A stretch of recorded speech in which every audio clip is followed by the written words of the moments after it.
It's the 21st of July 2025. You are looking at Vega at 1/100th of a second exposure. The eye operates at about 3/100ths of a second exposure. And of course, we're looking through a 6-inch aperture telescope instead of 5 to 7 millimeters of the eye when it's fully dilated. We are going to attempt one more time to use the Nebula Booster and capture the planetary nebula and other nebula sequence beginning with NGC 6611, which I lost the other night because the Snipping Tool decided after 23 minutes of videoing that it was only going to save the first 3 minutes. So let's move on from there.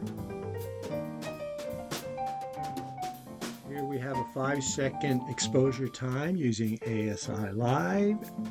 And of course now we've got many stars in the single 1 plus maybe 70 arc-minute field of view laterally and vertically. We're going to go on now. I'm going to center it up just a little bit, and then we're going to head out to 6611, Planetary Nebula. I believe it's down in Scorpius, but I can't quite be sure because I don't have it memorized. Right, here we're having our first stack of NGC 6611, a nebula and open cluster in Serpens, aka Messier 16, magnitude 6, 7 arc-minutes in size, and that would be the open cluster. Brightest star is magnitude 11. It's a class 2-3, moderately distributed with disparate magnitudes. 5,800 light years distant. At right ascension, 18 hours, 18 minutes, 48 seconds. We're at declination minus 13 degrees, 48 minutes, 24 seconds. We are using the Nebula Booster, and we are getting a view of the pillars of creation. Here we're having a 30-second view of NGC 6618, nebula and open cluster in Sagittarius, and also known as Messier 17, magnitude 6, 11 arc-minutes in size, and 40 stars, the brightest of which are magnitude 9.3. It's a class 3-3, so disparate in magnitude and disparate in stellar distribution. 4,200 light years distant. Right ascension is 18 hours, 20 minutes, 47 seconds, with a declination of minus 16 degrees, 10 minutes, and 18 seconds. We are now in Sagittarius instead of Serpens. The next study is NGC 6620, a planetary nebula in Sagittarius, because it's a magnitude 14, 5x4 arc seconds in size with a magnitude 16 central star. We are not getting a particularly good view. I'll wait for another stack and give you some more data. There is, of course, a reason why this planetary is so tiny. Let's see, we go to 300x and see if we can pick it out. Not a particularly good night. Maybe I have the focus off a little bit. I'll have to experiment with it a little bit. But the reason is this planetary nebula, which is not appearing very well on the screen, but I do believe is right here, is 28,800 light years distant. It's on the further side of the Milky Way galaxy. We're at right ascension, 18 hours, 22 minutes, 54 seconds, with a declination of minus 26 degrees, 49 minutes, and 16 seconds. And we'll come back after I've had a chance to play with the focus a little bit. Well, I'm not going to get much good out of focusing at this point, but let's run it up to 300x again and see if we can make out that planetary. Perhaps it's just enough to know that it is there. We're at 18 hours, 22 minutes, 54 seconds with a declination, and this is one of the reasons it's such a bad view, of minus 26 degrees, 49 minutes, and 16 seconds. Another not particularly good view of a planetary in Sagittarius, NGC 6629. Brighter, magnitude 10.5, 16 by 14 arc seconds. That's pretty bright for such a small planetary. We're operating at 300x. It has a central star of magnitude 12.9, 7,700 light years distant. Our study may very well be located right about here on the screen. The screen itself is being disturbed by the motion of the observatory floor. Sorry about that. We're at right ascension 18 hours, 25 minutes, 42 seconds with a declination of minus 23 degrees, 12 minutes, and 9 seconds. Okay, here we're getting a little better field. We're at minus 25 degrees, so the other ones could have turned out as well, but I'll just explain to you that basically when you launch into any particular study and then you launch on actually capturing an image, it stacks any previous 10 or 15 seconds onto the image, which is why you get streaking. Anyway, what we should have here is NGC 6644, planetary nebula in Sagittarius, magnitude 12.2, 3 arc seconds in size. We're operating at 300x. Got a magnitude 15.9 central star, 8,200 light years distant, right ascension 18 hours, 32 minutes, 34 seconds, and a declination, once again, of minus 25 degrees, 7 minutes, 44 seconds. Sorry about these poor views, but I just want to go ahead and document these studies for future reference for you and me. So after a run of about 60 galaxies and clusters, we ended up with NGC 6720, a planetary nebula in Lyra. The stars look really good around it. We're going to push the magnification to 300x, center the ring nebula up on the field. Of course, this is Messier 57, magnitude 9.4, large, 86 by 62 arc seconds. Magnitude 15.8 central star is declared, and we are seeing it there, 2,900 light years distant. We're at right ascension 18 hours, 53 minutes, 35 seconds with a declination of plus 33 degrees, 1 minute, 44 seconds. I'll let it ride for a few seconds. I will tell you, however, looking at the histogram, this one is very broad banded. That softens up the view a little bit right there, but we lose the background sky. Histograms are very interesting because you can tell a lot about the light distribution for any study by seeing the histogrammic display. And the Ring Nebula has quite an extensive display as compared to other planetary nebulae. Nice field of stars here, NGC 6741, planetary nebula Aquila, magnitude 12.9 by 7 arc seconds in size, so quite small. Magnitude 14.7 central star, 12,200 light years distant.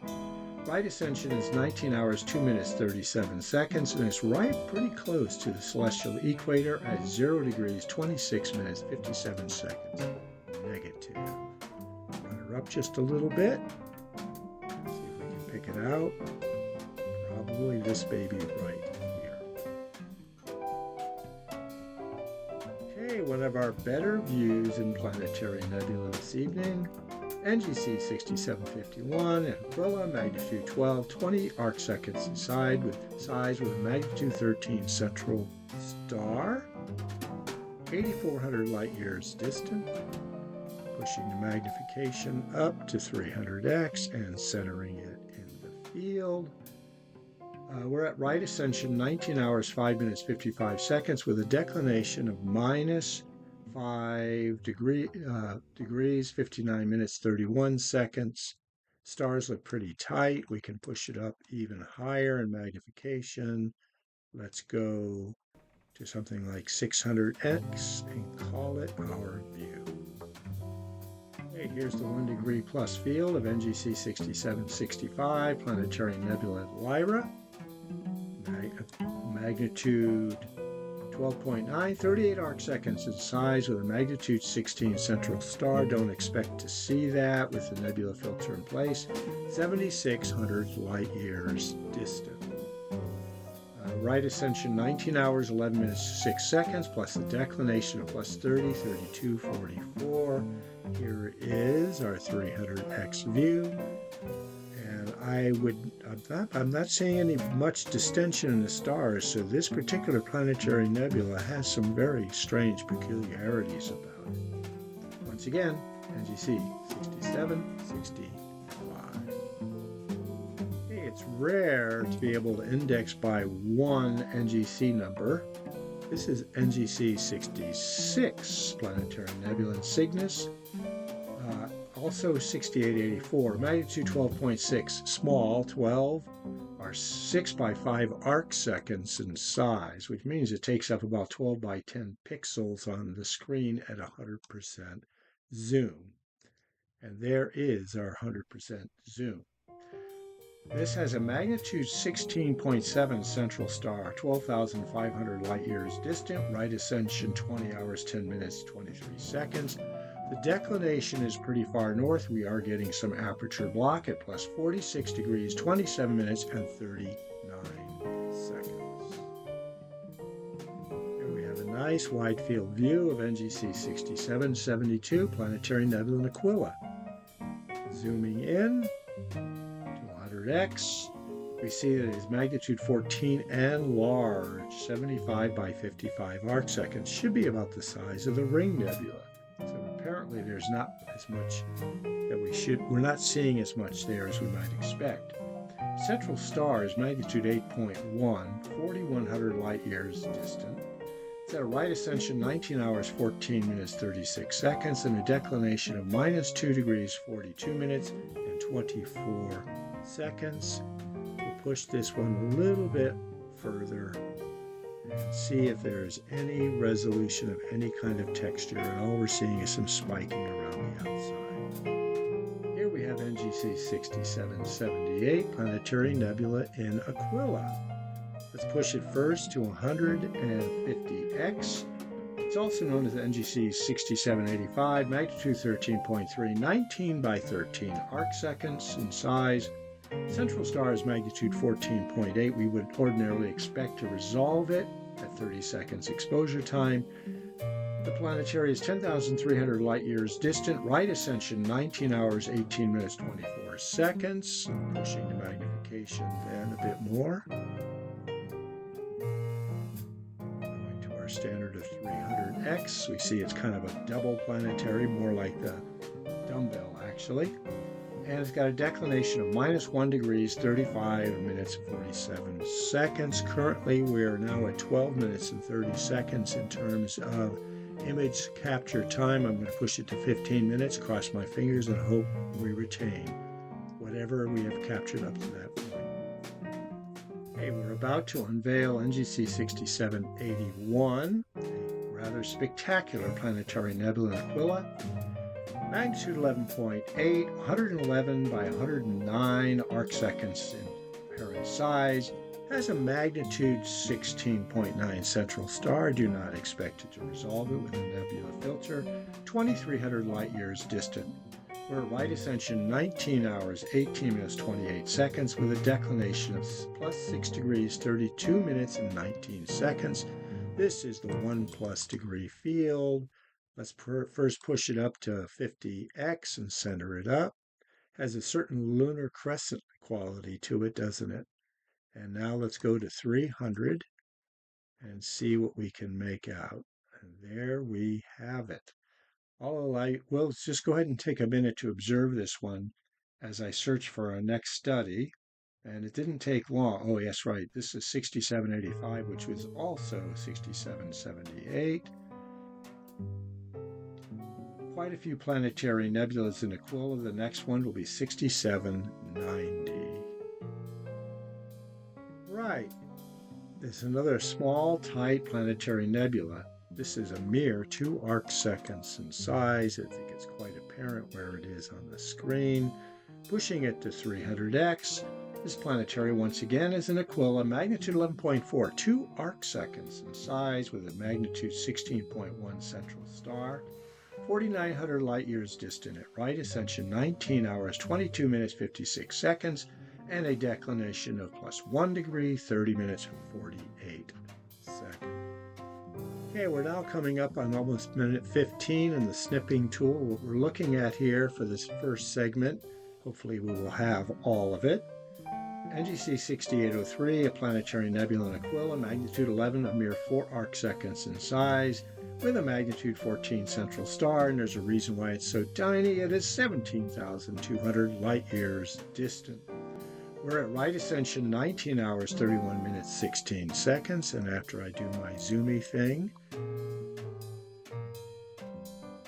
probably this one right here, we're at declination plus 10 degrees, 3 minutes and 22 seconds. Now, I may lose this segment. I may not. I may get 3 or 4 minutes of it. But what I did today is I cleared out as much memory as possible on the solid state drive. And I also made sure that it was cleaned up well enough so that all the files should be contiguous to one another. There should be enough space. So here we go. I'm about to go ahead and save out on it, and I'll let you know how successful I was.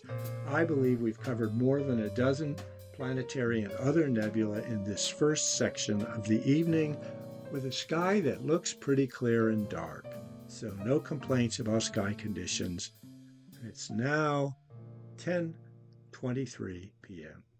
Okay, I did get all 15 minutes and 30 plus seconds in the first section of this video, so I'm pretty happy about that.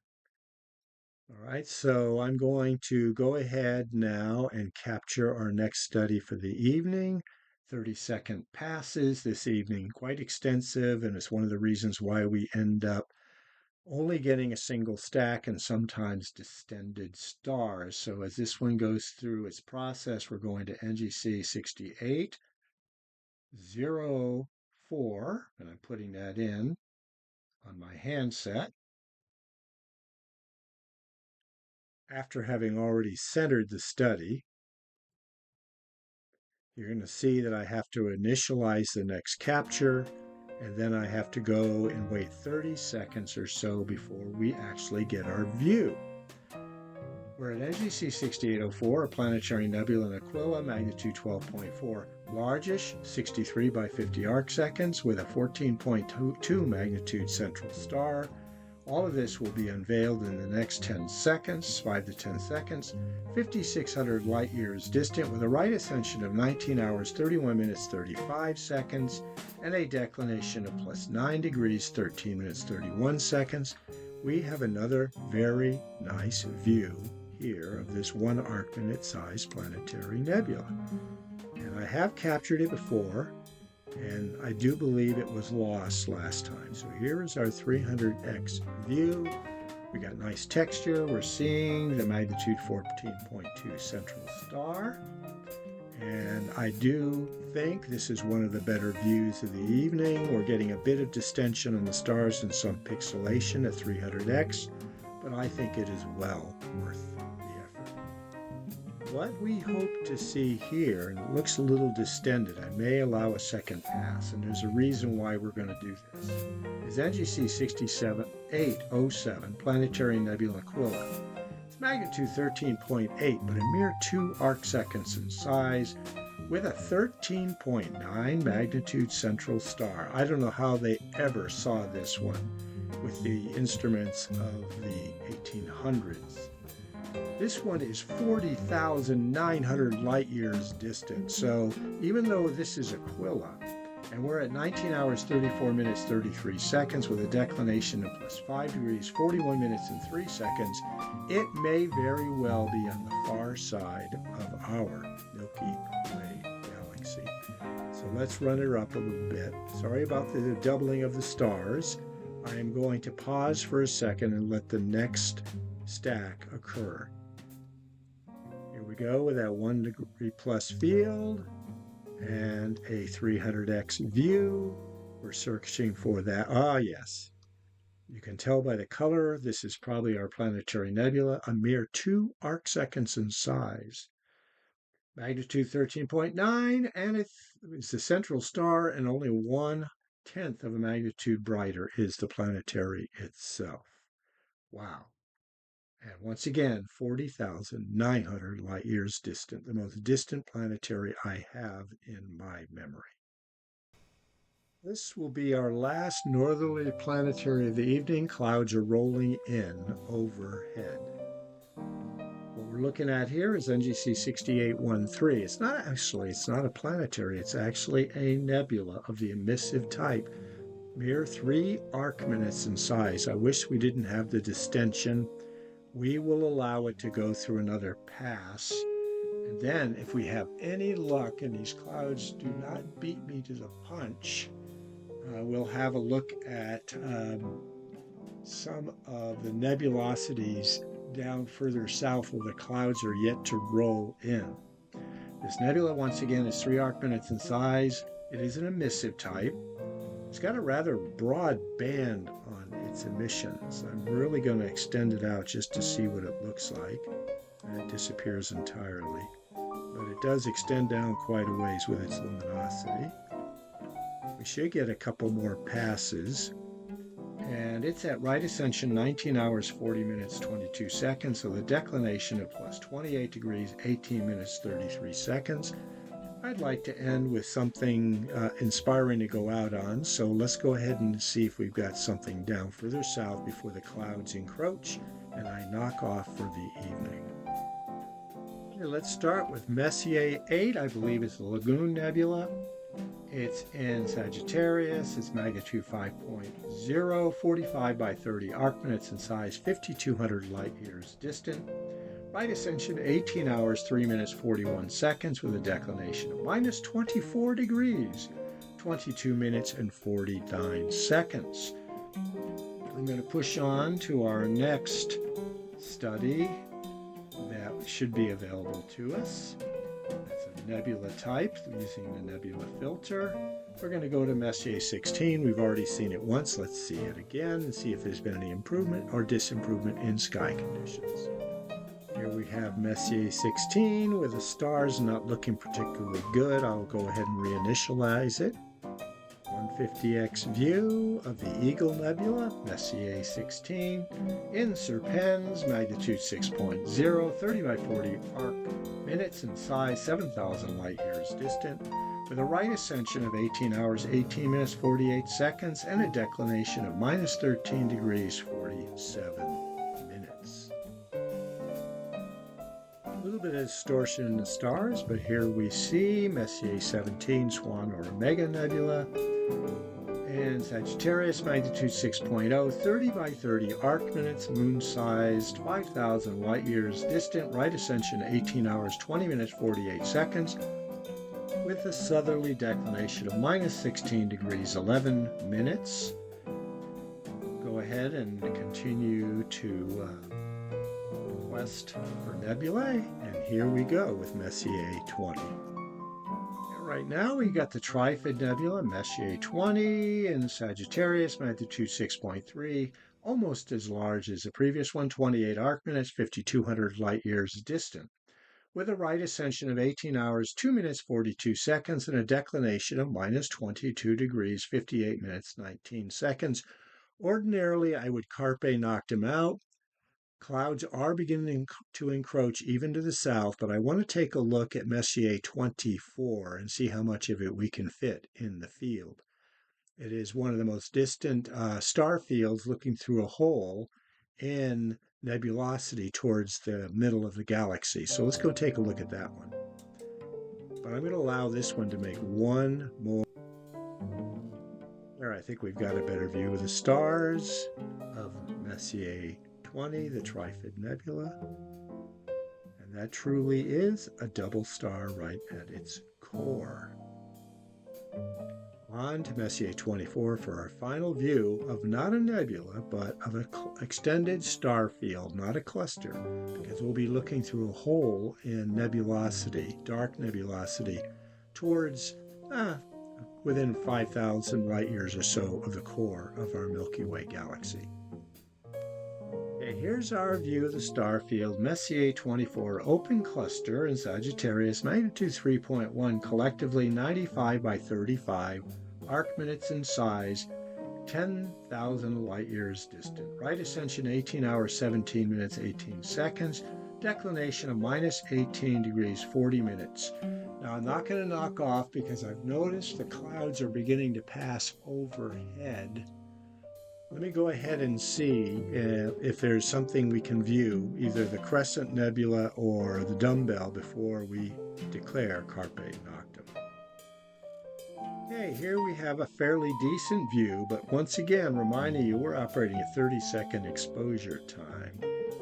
For Messier 27, planetary nebula in Vulpecula, magnitude 7.3, 8 by 5.6 arc minutes. Probably the closest of the planetaries at 1,300 light years, right ascension 19 hours, 39 seconds, with a declination of plus 22 degrees, 43 minutes, and 16 seconds. And if we do a little bit of zoomage here, we can make out the central star, which is not listing here under the Messier list, nor does it list the NGC, but I believe it's about magnitude 14.1. We're getting our dumbbell shape here. We are getting our football shape at the extensions on the frontier, and then we're getting our ovular egg shapes here off at the right angle, which would associate with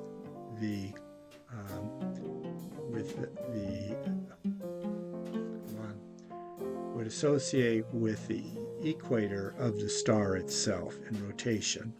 So anyway, this shall be our Carpe Noctem view of